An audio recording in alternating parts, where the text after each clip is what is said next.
Candace Colucci. She's your guide to hurricane-related issues, property insurance law, and more sizzling legal topics. Get ready for a lively legal experience. Make your Saturday sweet with Legal Candy on WTAN FM 106.1 and AM 1340. Tampa Bay's Tan Talk. Entertaining and informative radio for the Sunshine State. You may be owed some money. After 911 and 411, call 541. That's 727-541-1741. Call Gulfstream Motorsports for a diminished value report. Due to my 28 years experience in the auto salvage business, I'm very good with wrecks. So if your car's been involved in a wreck, call me for a diminished value report. Call 727-541-1741. You may be owed some money for the lost value of your repaired vehicle. And visit us at GulfstreamMotorsports.com. Looking for car shows? Then look no further than FLACarshows.com. On your computer or on your mobile device, FLACarshows.com is a comprehensive list of automotive events, plus videos and news articles. Whether you're looking for car shows, cruise-ins, meetups, automotive festivals, cars and coffees, or anything else relating to an internal combustion engine, then this is a site for you. Check it out online or on your phone at FLACarshows.com. Hi, I'm Roger, here with a regular reminder of what cars look like, because you're going to have to buy one of these eventually, even if you currently have one. And you're going to have to buy this car from me, a legally mandated middleman who buys up cars and resells them for almost no profit unless I screw you over, which I will. But don't worry, if you don't like that, you can go to another dealer run by another middleman who's basically just me again, Roger. Whether you want a car powered by exploding dinosaurs or one powered by lightning, come on down and buy one. That's not a request. Unlike every other purchase in your life, you can't buy this tiny rolling metal house online for a set price. No, you have to come across town to where I work, even though you don't have your own tiny rolling metal house to get you here. Then you'll negotiate a price with me, a person who spends every minute of every day getting better at negotiating. And once you promise to give me all of your lots of money now, or all of your less money now, plus more money regularly for a long, long time, you'll drive your enclosed chair off my lot and onto busy, crumbling roads at the speed of basically whatever you want. But don't worry. You and everyone else learned driving skills for the first and last time at age 15 from someone almost qualified to teach high school gym. And trust me, you're going to love driving a car. Let me rephrase that. You're going to buy a car. This car. Or this car. Oh, buy any car. I'm judged entirely by sales volume. I also have an incentive to sell you something broken, because our dealership's #1 profit stream is our service department. So get that even more money of yours ready to give to us. And in the event you break your car while you're in it, rest assured, we made a guy who sort of looks like you out of materials you're not made of and practiced beating the hell out of him a bunch of times. Anyway, you probably want to get back to watching sports or action movies from 3 years ago, or other TV aimed at adult males. But before you do, consider texting in a brand new traveling pollution machine from me, Raj. Just stop by my 20,000 square feet of water, aggregate, and cement that's been flattened out and dried by the side of a highway and make a major purchase you won't know the outcome of until far too late today. Also, buying this muscle car won't fix your penis, but you think it will, because we want you to. Hi. This is Bill Warner of the Amelia Island Concord Delegates, and you are listening to Nostalgic Radio and Cars.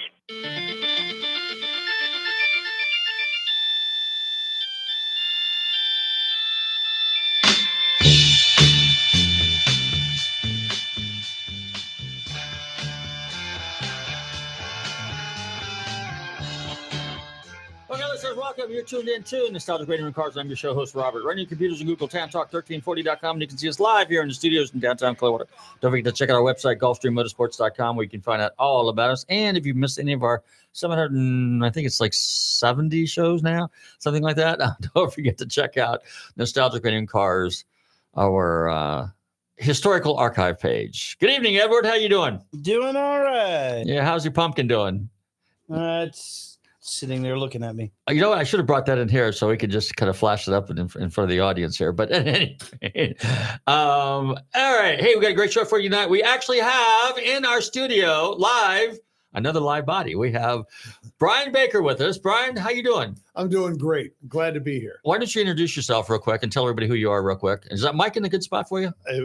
Ed's going to have to tell me, Ed. You got me loud and clear, wall to wall. Yeah. 50,000 kilocycles.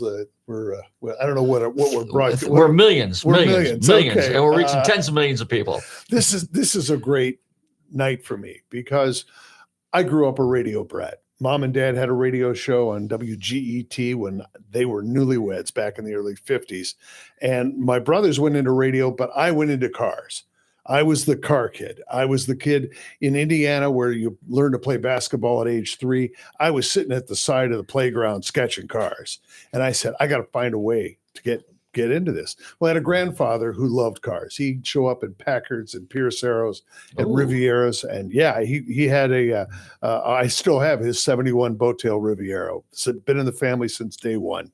And I would sketch cars, and I found out, fortunately, there's a career called auto design. And I practiced it for 25 years at General Motors. Then I pivoted into museums. I've worked at the Henry Ford Museum, the Automotive Hall of Fame. I was director at the National Corvette Museum in Bowling Green, Kentucky.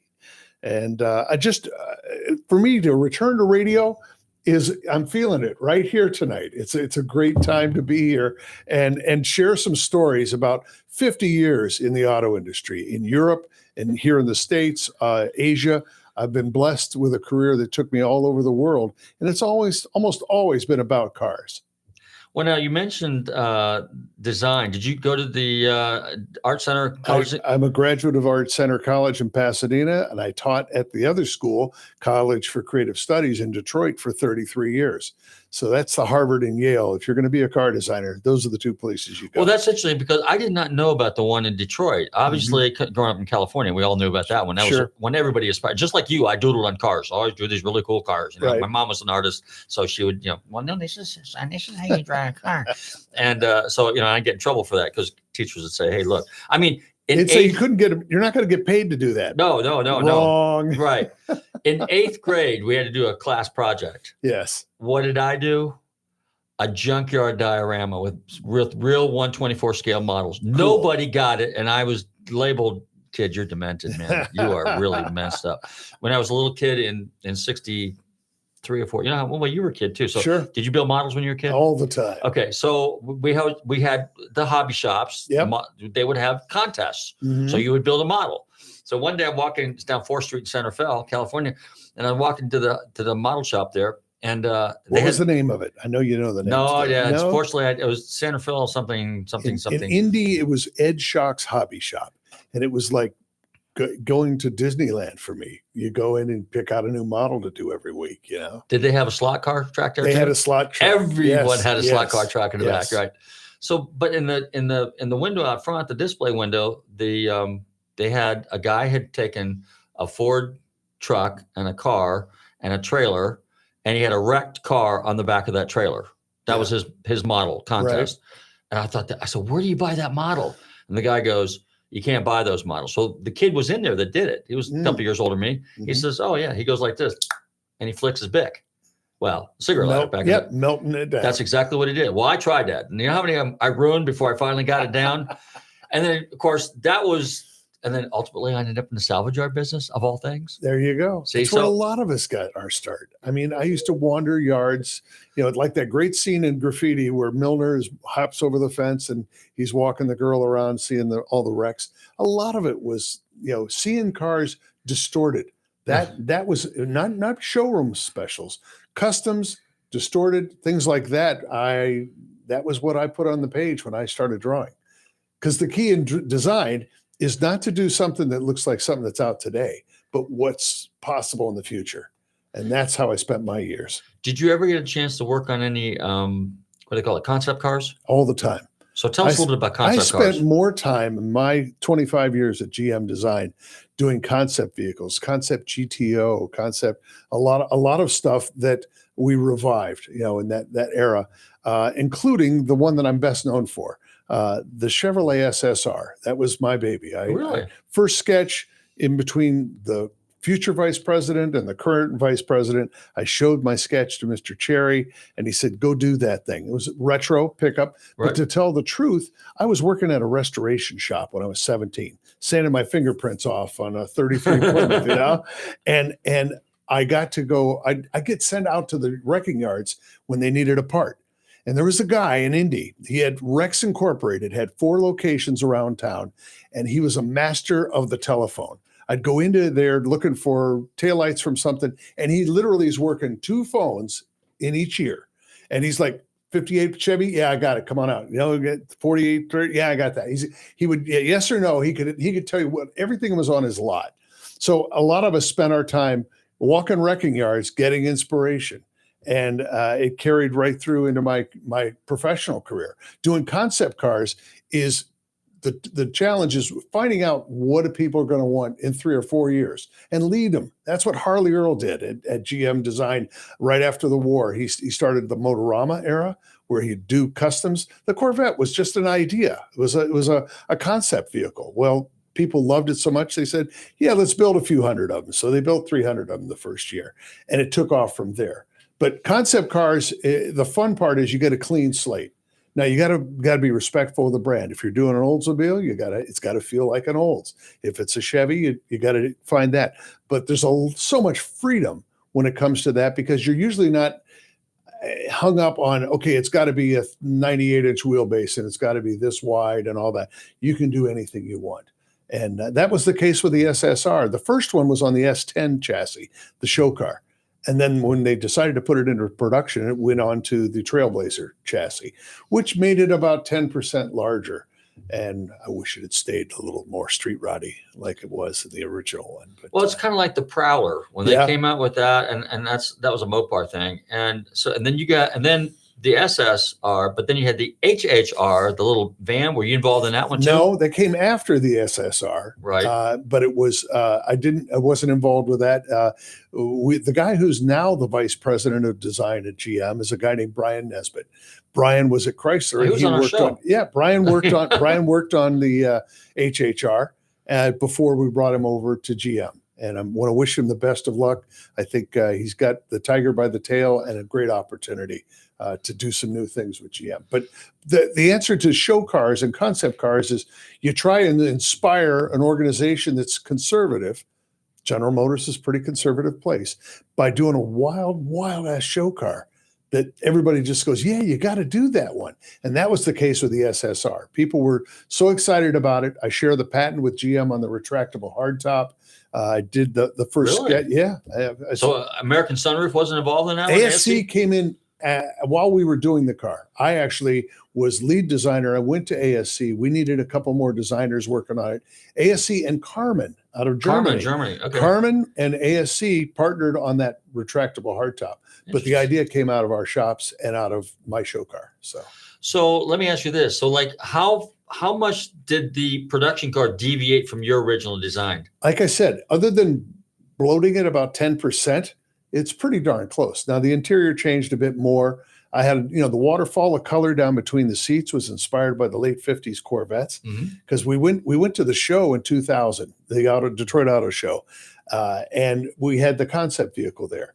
And I had things like hot rod mirrors up on the top of the A-pillar. Oh, yeah. Instead of the Corvette mirrors that I can't wait to take off of my own. I've got one in the garage.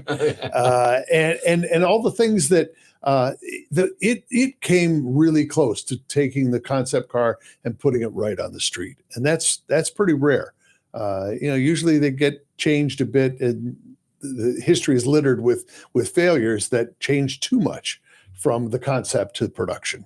Okay, so now was that, if I remember correctly, that was a V6 car, right? No, always a V8. They always were Corvette. V8? Yeah. The hot motor came in the second year, but always a V8, 5.3, and then the 6-liter. Okay. And, hey, Mark, if you're listening, we're talking about the SSR. Your dad had one of those. So that's the guy I was telling you about that we're going to go up to Fargo. Awesome. To go pick up a car. Anyway, so, all right. So what about any other concept cars you worked on? One that I'm proud of that didn't make the transition to production was in '98. We did a GTO revival.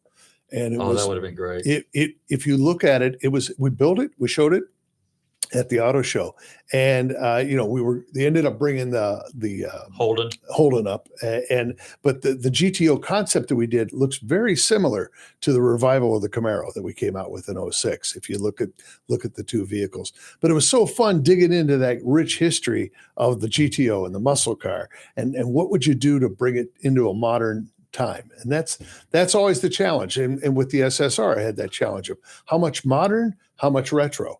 And it's a needle. You move left or right to find that sweet spot. So when you came up with the concept, now I'm as far as GM cars, I do like Pontiacs. Always been a GTO fan, Trans Am, obviously. Sure. And so when you're doing that, how much leeway did you have? And then was it intended to be very retro, like, for example, the Camaro turned out to be? Well, it was not. That GTO was trying to break new ground for GTO and bring it in and do something that would be worthy of the GTO name. That was tough. Mm-hmm. And yet still be enough edgy that it was a 2003 or 4 car without having to be whereas with the SSR we unashamedly said, no, we're going to 48 to 53 Chevy pickups, we're going to use that as the inspiration and try and do something modern but with just a touch of retro. As a matter of fact, when you do a concept car, the way we did the SSR, we did 4 of them, and they were never intended to be shown to the public. We did 4 different test wheels. One was a farmer's truck, Stakeside classic farmer's 1930s truck. One we called Funkstalgia, which was a pretty modern, funky, cool car with just a touch of nostalgia. Uh-huh. And one was a mystery. If we had found a Motorama car in a box in the basement of GM Design that was never shown, but it was a 2-tone blue and white convertible pickup truck. That was a soft top. That was the whole thing there with a side mount spare. It looked all the world like a 54 Chevy. Okay. That was inspired by a true story. When they shut down the Cadillac plant near the Ambassador Bridge in Detroit, they found 2 cars in boxes that everyone had forgotten about. For real? For real. And this would have been in early 80s, okay? They drilled holes in it, put a light inside. One was the last Cimarron. Well, it could have stayed in there. We weren't the caddy Cimarron. Yeah. But the other one was one of the last Eldorado convertibles from '76. The red, white, and blue ones with the red interior and the pinstripes. And that was in a box? It was in a box. It was literally the last Eldorado of that generation built. So I used that story to inspire myself and my team. We said, okay, let's merge this one truck we called the Slammer. And it was every custom trick you did in the 50s, chopped, channeled, lowered, sectioned, and slammed to the ground. That was the one that became the SSR.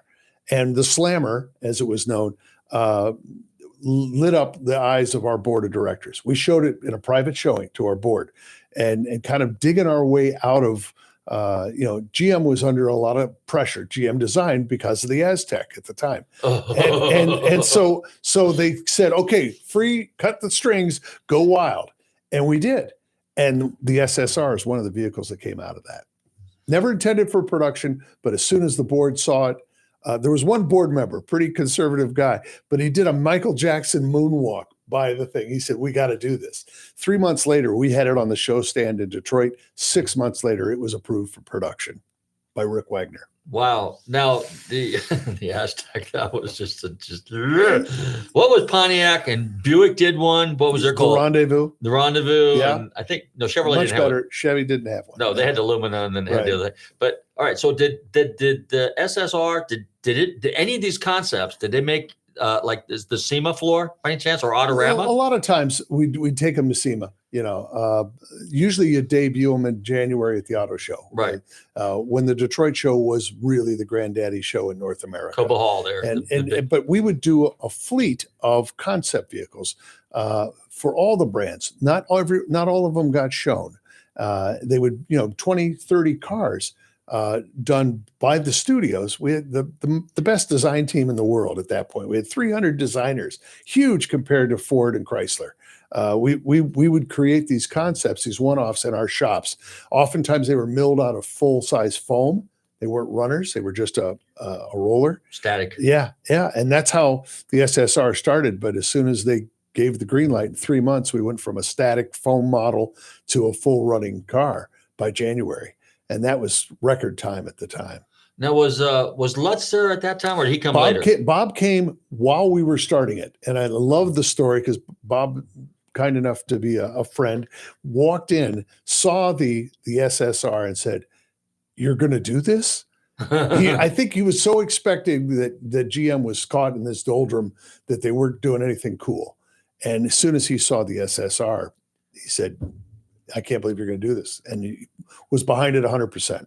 Was Kip Wasenko, was he with you on any projects? Not on that. I worked for Kip for a while.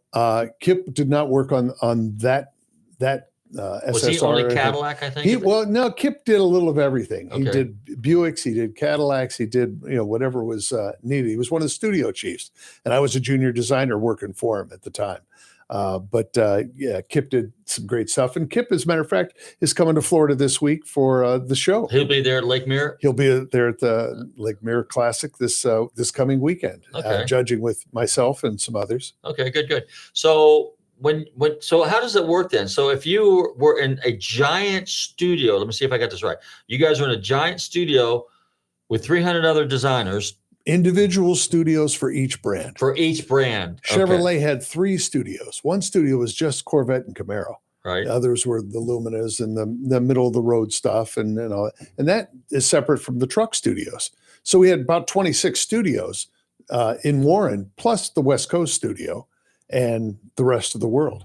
I was lucky enough to get shipped overseas for a period to work at Opel. And we did concept cars over there as well, because Opel at that time was more American than a lot of the other European automakers, because GM had owned them since 1929. And while I was over there, I had the chance to travel. And I was lucky enough to have a company car, company gas. I was a single guy. It was a great time of my life. And I decided I wanted to see the Berlin Wall. So I flew into Berlin for the day, and I walked up and I saw a little museum by Checkpoint Charlie, the classic, bars. It was all about how they smuggled people out in cars from east to west. And they had a little Messerschmitt, tiny little Messerschmitt. They had removed the gas tank from it and made it just enough room that you could squeeze a small person up in that cavity, and the guards from the east would just wave them through because there's no way there's a person inside there. They used a little orange juice size can of fuel, just enough to get through the checkpoint. Well, I'm there at Checkpoint Charlie. I come out of this museum and I go on, and there's a sign that says, "See East Berlin, 50 marks, about $40. I said, okay, I'll do that. I get on this bus, and I've got a book I'd purchased at an auto museum. And the most attractive woman in the entire East German army steps on board. High Soviet style cap and an outfit that Michael Jackson would have envied. It's a lot of spaghetti and all this. And she comes strutting down the main aisle of the bus with an AK-47 on her shoulder. Okay. So she's not only beautiful, she's powerful. She's dangerous. She is in charge. And she gets to me and she says, "Was ist das?" "Das ist ein Buch." I had this car book I had bought at an auto museum in Berlin. And she looks at it and she turns to the front of the bus and goes, "Fritz, Heinz kommt." Fritz and Heinz come hustling on the bus, also with AK-47s, but not nearly as attractive as her. And she hands them the book, and they're flipping through this book. And about 10 pages in, everybody on the bus is hating the American who's holding up the tour. But the one, Fritz turns to Heinz and he goes, "Oh, das ist ein fantastisch Auto. Mercedes-Benz, beste Auto." They were car guys. And all she was doing was holding up the tour so that her buddies could enjoy my car book. And it told me that, this car passion that we share and that everybody who's listening to us tonight shares, it's so universal. Even before the Berlin Wall came down, that was one experience I had that just made me realize how lucky I've been to spend my whole life doing cars. So when did you start for General Motors? Started in 84. Okay. Stayed with them till 09. And then I pivoted into the museum world. My father drug us to auto museums and car and history museums all over North America. So I was a history guy and I didn't realize it. Well, I started teaching about the same time. I taught auto history for 33 years. And the same time I'm starting at GM, I'm thinking, well, can I, if GM's in trouble, which they were in 2009, I'm going into museums. I worked at the Automotive Hall of Fame, the Henry Ford Museum, the AACA, the Antique Automobile Club Museum in Hershey. It's been a great ride. And then most recently, I was director of the collection at the National Corvette Museum down in Bowling Green, Kentucky. Were you there when the hole fell out? No. It's been 10 years since that happened. 14 is when it. So was it a real live sinkhole? Is that what happened? It was. Well, here's the deal. Here's the story they don't tell. Here's the real story. Here's the story they don't tell. All right, you heard it here first on Nostalgic Radio and Cars. In Kentucky, 30 years ago, when they built that museum, the law was you had to dig down 20 feet, and if you hit nothing, if you didn't hit a hole, and we're only 15 miles from Mammoth Cave, one of the biggest, longest caves in the world, right? Okay. If you went down 20 feet and you didn't hit a hole, you could build on that spot. Well, they did. 22 feet down below that museum was a cave, a cavern. It's not a sinkhole per se. It was a cavern. And it's a massive cavern, 130 feet wide, 75 feet long, 30 feet deep. And over the years, the 20 years of that museum, erosion and other things. And I think it was a Tuesday morning at 5 a.m., the whole thing just dropped in and sucked 8 great Corvettes down with it, including the millionth one built, which General Motors took back to Detroit and restored better than new, probably. 62 was restored right there on the site, but the rest of them were beyond repair. And when you take 33 tons of rock and drop it on a Corvette, as it imploded down on top of it, they end up about 16, 17 inches tall. They saved them. Good museum practices preserved them. They put them on display. You can go there and see them, because when I worked there, we've got guests from Thailand and Greenland, and people, the first words out of their mouth is, I want to see the hole. They want to see that. So they've recently put them on display again.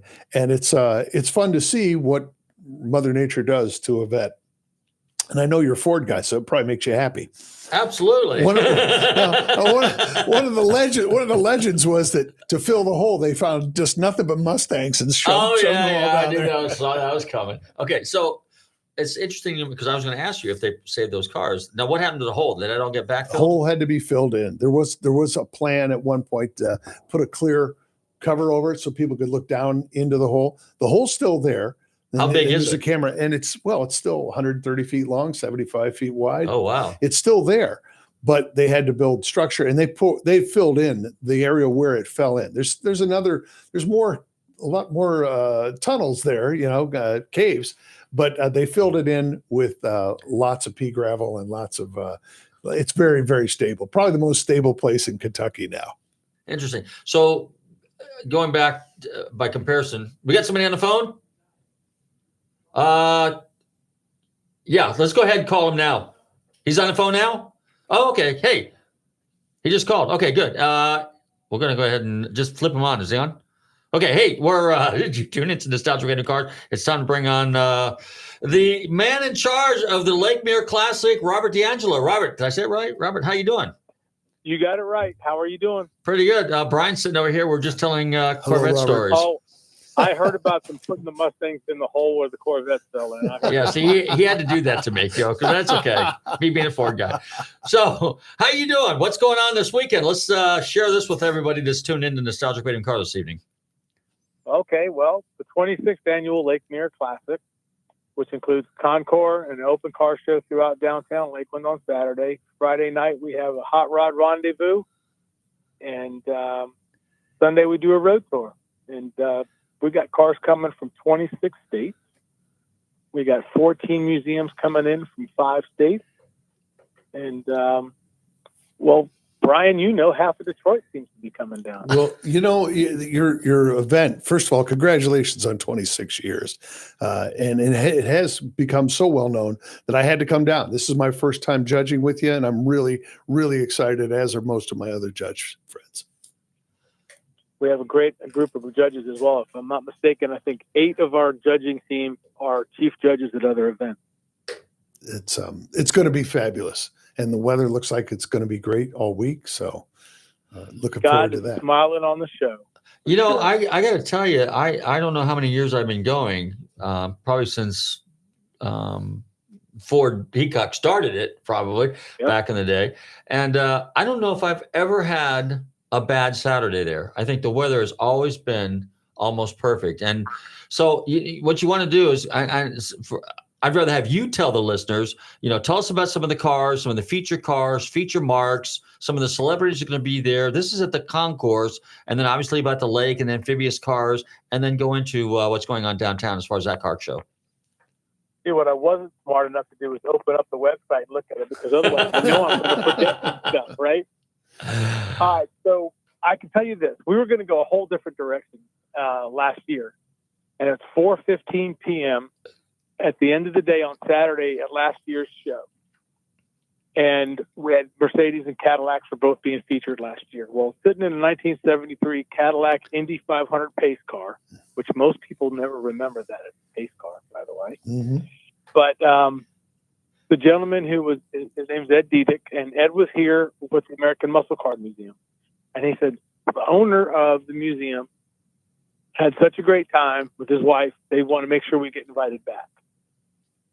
Well, I got taught by my dad, shoot for the stars, you may end up with the moon. So they asked us what we would like for them to bring next year.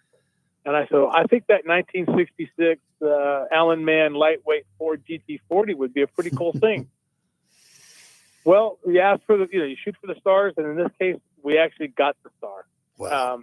Not only are they bringing that car, but they're also bringing 2022 Ford GT and Allen Mann, same paint scheme. And that's what launched the whole direction of this year. And we've got the 65 Ford GT competition prototype roadster that ran at Le Mans. It's one of 2 of those type of cars. The GT90, which was built in the 90s, 1995, it's a 12-cylinder quad turbo. And anybody that's under the age of 40 probably is much more aware of it than all the geezers in the group, because that car was a choice in video games. And everyone I've talked to, nobody remembers really seeing it east of the Mississippi, at least not for many, many decades. So those are some of them. And then we've got the Dragon Snake 1 of 4. We've got the very first competition, 427 competition Cobra, and that's just like the Shelby sort of related stuff. We've got the pre-war classics is unbelievable this year. We've got Duesenbergs. I got a V16 Cadillac coming. We got them toward the end of the process, and they're coming in from I think Virginia, and we've got Howard Hughes Rolls Royce going to be there. I mean, all kinds of different highlights for stuff. Sounds fabulous. It's going to really excited to see these cars and seeing them out, not in a museum setting, seeing them out in the sunshine. What a difference it is, because that's the way they were intended, to be seen rolling down the street or at least outdoors. I think you're going to have an amazing show. Oh, we've got stuff that goes back to like the early 1900s, some of this antique stuff. And then the other thing is you don't even have to be a real big car person, because Lake Mirror is right there. So we've got vintage mahogany boats coming. That's been a staple of this event since, well, you'd mentioned Ford Heacock started it back in 1999. And we're going to have Ampha cars. We even have antique bicycles.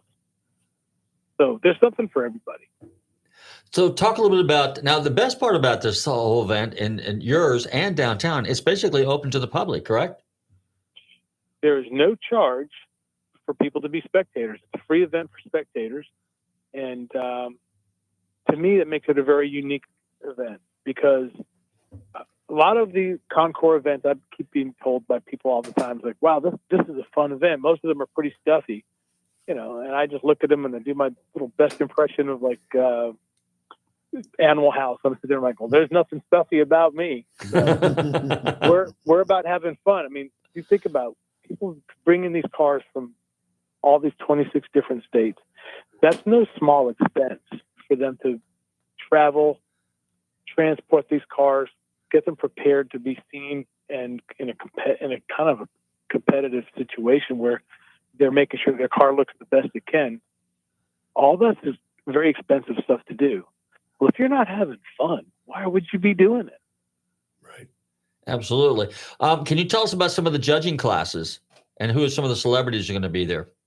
Oh, okay. So let me go back to this website because I got to look at because I know if I'm going to leave a bunch of people out, right? So our Grand Marshal, of course, is going to be Gary Patterson. He's the president of Shelby American. All right. And for people who haven't met him, you'd never know he was anything but some other car guy at a car show. He's pure, absolute car guy through and through, and a regular person as much as you could ever hope. And then, I guess the next one we got to mention is Brian Baker, since he's sitting right there. Yeah. Top dog. Yeah. Brian's going to be there, and obviously, Brian knows everybody in the world, by the way. And I talked to him at Eyes on Design, which is an amazing event for anybody that wants to go up to Detroit around Father's Day weekend. And he was judging up there, and I was encouraged to ask him to judge at Lake Mirror, and he said he would be honored to do so. It's true. You want to talk about, well, I know where I came from. That was humbling.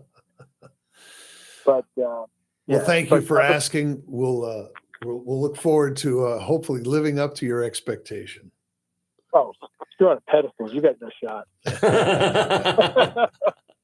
Anyway, the other folks that are coming are going to be Camilo Pardo. Okay, I know Camilo. Who designed the 0506 Ford GT. That was a car that Ford wanted to represent the company at their 100th anniversary.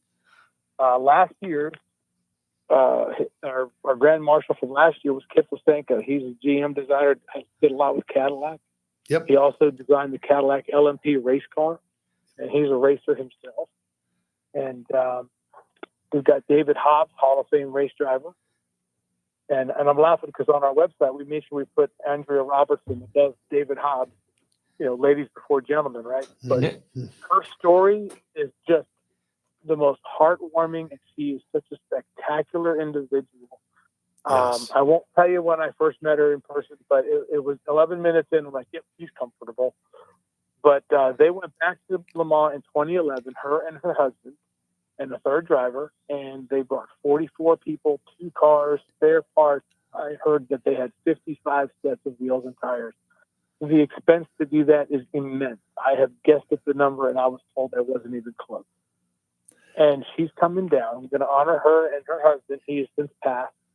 But they did the impossible. They went back to Le Mans as privateers, funding it themselves, and ended up finishing on the podium. You mentioned that you don't have to be a car person for this. If you have a daughter, you want somebody to inspire her. Andrea is a great example. I mean, what she's done with her husband's legacy, and she's just an amazing person. The chance to meet her would be something I'd do with my daughter. Well said. Absolutely. She is a class act from start to finish and fun. So David Hobbs I mentioned, and then we've got also Charlie Mendez, who won the 12 Hours of Sebring in 1978, another shocker. He did have a little bit of a hot shoe with him, though. They had Brian Redmond, who everybody thought the career might have been over for. So he'll be there, and he'll be as part of the group that's the ARCF, which stands for the Automobile Racing Club of Florida. Oh. And that was the original sanctioning body for Sebring to make it one of the 5 worldwide endurance races. Interesting. So they'll have a display. We'll have a historically kind of a historically significant sunbeam that was actually pitted by the Ferrari North American racing team, the Ferrari team. Their car had fallen out of the race, and they started pitting the sunbeam for the rest of the race. It's got NART stickers. That's great. Stands for North American Racing Team, the Ferrari little prancing horse. And so that car will be there along with the pace vehicle from this past year's Sebring 12 Hours. Wow. You've got race cars, you got classic cars. Do you have anything that's not stock, a custom, perhaps? Anything that fits Well, that category? If you go down to the streets, we have 16 streets of historic Lakeland, downtown Lakeland, are shut down, and there'll be another 450 cars over there. Awesome. And we also have the Hot Rod Rendezvous Friday night, and the stuff that's coming in for that is just incredible. The resto mods you'll see there. I mean, some of the coolest cars I've seen. Last year we had a Hot Rod Cord, and that's gotten a lot of national accolades, and we were really excited to have it because a lot of people hadn't seen it before for like almost the first time last year. But we've had all kinds of resto mod stuff. There was a 48 Cadillac convertible, for example, a couple of years ago.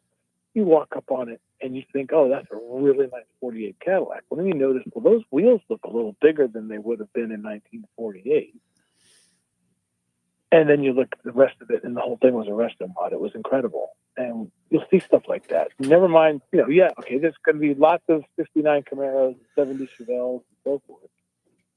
But, the race cars are all pretty cool. That's always a fun part of it. But downtown, we're going to have a street of DeLoreans, for goodness sakes. We're going to have a street of German cars, British cars, hot rods, resto mods. We call them American classics, the one that are not modified, really. And we're going to have more Mustangs you can shake a stick at this year. Like we have 82 Mustangs on the north side of Lake Mirror and downtown. And then, Corvettes have always been pretty much one of the biggest parts of the show. So, Mr. Baker's going to be familiar with those. Even the ones that Looking didn't fall forward down to the seeing hole. them. Yeah. Interesting. Well, it sounds like the Concours side, kind of like the theme is Ford, Shelby, and Ford GTs. It's interesting you mentioned Mark Pelock of the American Muscle Car Museum over in Melbourne. Mark's a friend of mine also. He's been on our show. Great and the Ford GT, the Alaman car, he had that up at the Muscle Car and Corvette Nationals a number of years ago. That's when I actually first met Rex. Yep. And when he owned it, and we actually did an interview with him. And there's some interesting story on that car. So that should be shared. But that's a show in itself. And but no, Robert, the show is absolutely incredible. And just like you said, it's got a little something. And then also the beauty of it is it isn't downtown Lakeland, kind of like the historic district a little bit. There's plenty of shops and stores and all kinds of things for people to do, restaurants and antique areas and stuff like that. So it's really got a lot to offer. And also Florida Southern's right there, which was designed by Lloyd Wright. And I wanted to be an architect. Frank Lloyd Wright. I'm a big Frank Lloyd Wright fan. Brian's a designer, so he can appreciate that. A lot of the architecture is Frank Lloyd Wright style. So yeah, Lakeland, you couldn't have picked a better location for it. And I'm glad that you're carrying on the tradition, Robert. That's really important. That's great. We stand on the shoulders of the people who started this thing. And what's funny is I'm not a resident of Lakeland. I actually live closer to Tampa. But I got to tell you, the people in Lakeland are incredibly welcoming, and folks that are going to come and visit for the show, you're going to find the nicest, not so small town anymore that you're going to see. It's a beautiful city. Downtown's great, and the people are spectacular. Now, is there there's a charity that you guys support? Is that what's the name of the charity? Multiple charities, actually. We support Guardian Ad Litem of Polk County. We're trying to keep the money local. We added Ronald McDonald House more recently, but Camp Gilead is a camp it's like a Christian camp that kids go for the summer, and we're trying to help them. We also help Lakeland High School. We do some stuff with them, and of course, there's the Friends of Lake Mirror. We've got a show at Lake Mirror. You want to try to be supportive of that, and now we've got the Lakeland Explorers, which are the young guys that are working to become police officers when they become adults.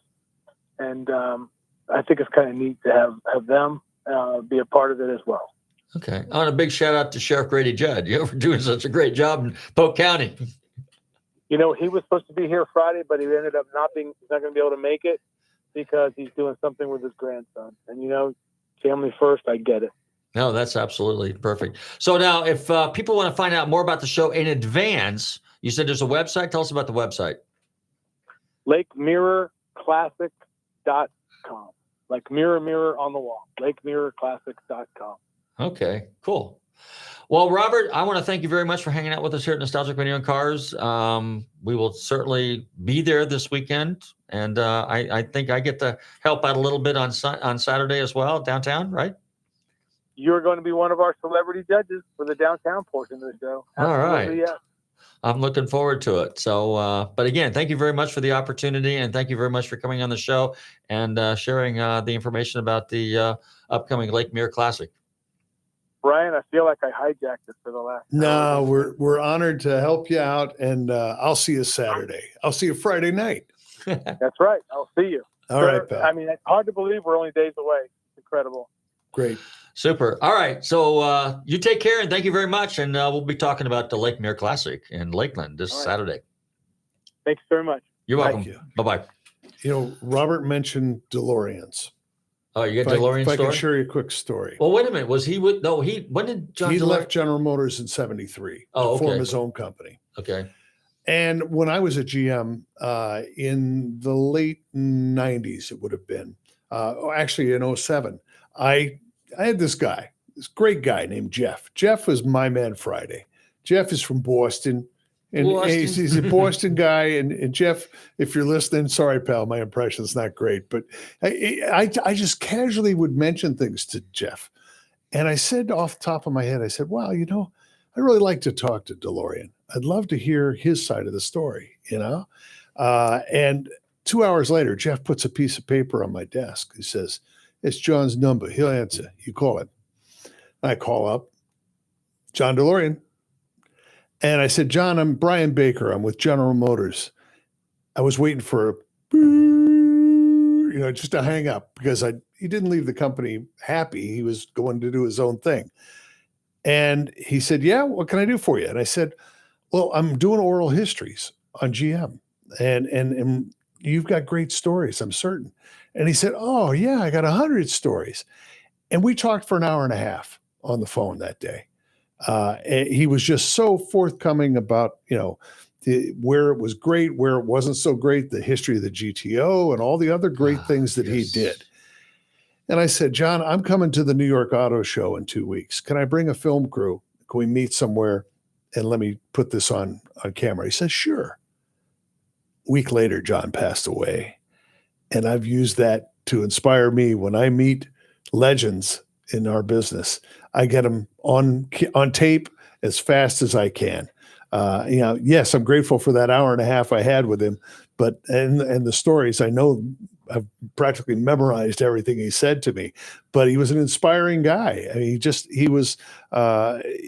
had all kinds of turmoil in his personal life and such, but the guy had a vision. He had a dream, and I give him credit. Not many people would carry it as far as he did.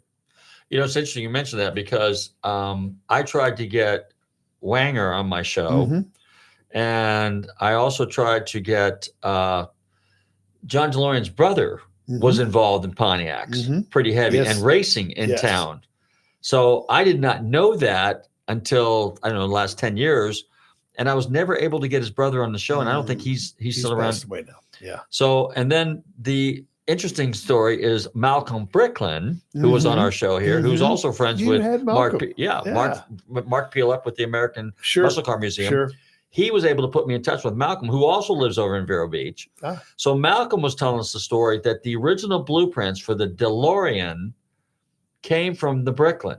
He loaned those to him to some extent, and he said, okay, here's a concept car. Yeah. You can use this to kind of build your prototype. Because if I remember correctly, the original DeLorean, well, the Bricklin was built on some other chassis too, the prototype. Yep. And then the DeLorean, I think, was done a little bit differently too. We got 5 minutes? Okay.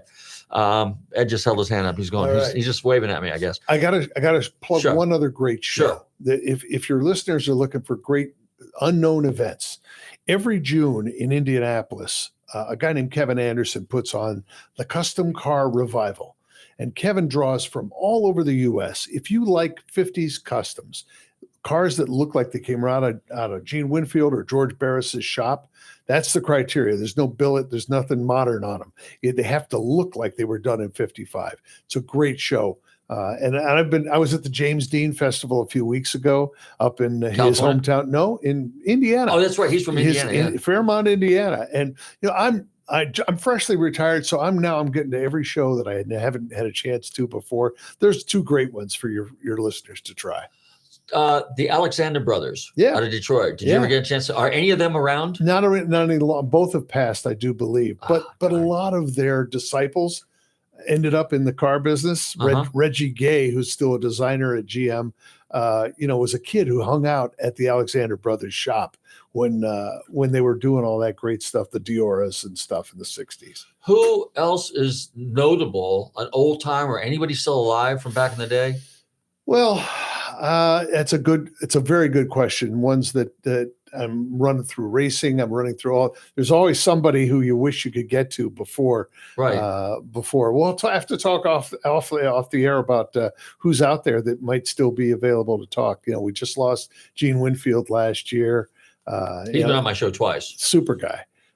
All the guys that after World War II, that generation of guys who started bending metal and such, those guys are passing, and we need to worship them a little bit, give them a little love. And just like you wanted to go do the film with DeLorean, I want to get these guys on the radio show so they can tell their story. That's extremely important to me. Absolutely. So, all right. Well, when you fire up the music, then I'll know it's time to shut up. But anyway, we got so this weekend you'll be at the Lake Mirror. You'll be doing your thing down there on the lakefront, and I'll be doing my thing in downtown.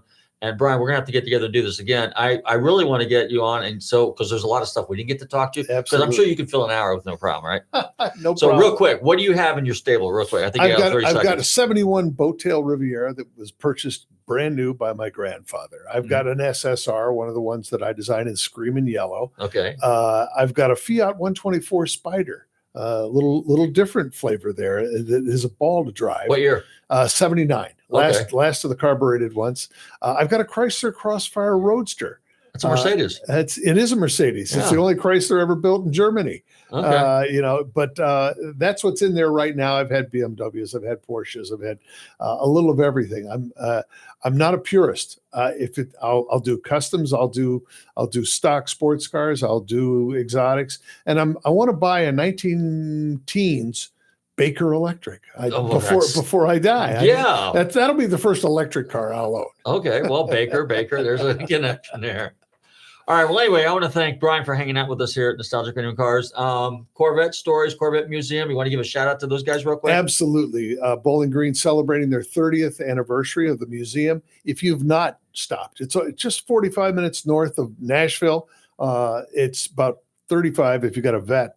And it's a great place to take the whole family. There's a great education center there. Kids get to design their own Corvette and see it projected full size on a screen. A lot of fun stuff to do for the family. Super. All right, Ed, I guess that's the cue. Okay, so I want to thank all my listeners for tuning into Nostalgic Radio and Cars. Don't forget to check us out here every Tuesday between 7 and 8 p.m. on the Tampa Talk Radio Network for interviews with the most legendary and fascinating names in motorsports and the automotive field, like my good friend here, Brian Baker. Don't forget, this weekend, we have, what's going on? Oh, Lake Beer Classic. Okay. Hey, meanwhile, I want to give you guys a shout out to my buddies over there at Midway Shoe Repair. They always heal myself. Anyway, give them a call, 727-581-2166. If you need your shoes fit, fast lane travel, big shout out to the guys over there if you want to take some European driving tours. And then all the car shows in Florida, FLAcarshows.com. In the meantime, stay safe, drive carefully, and love your family.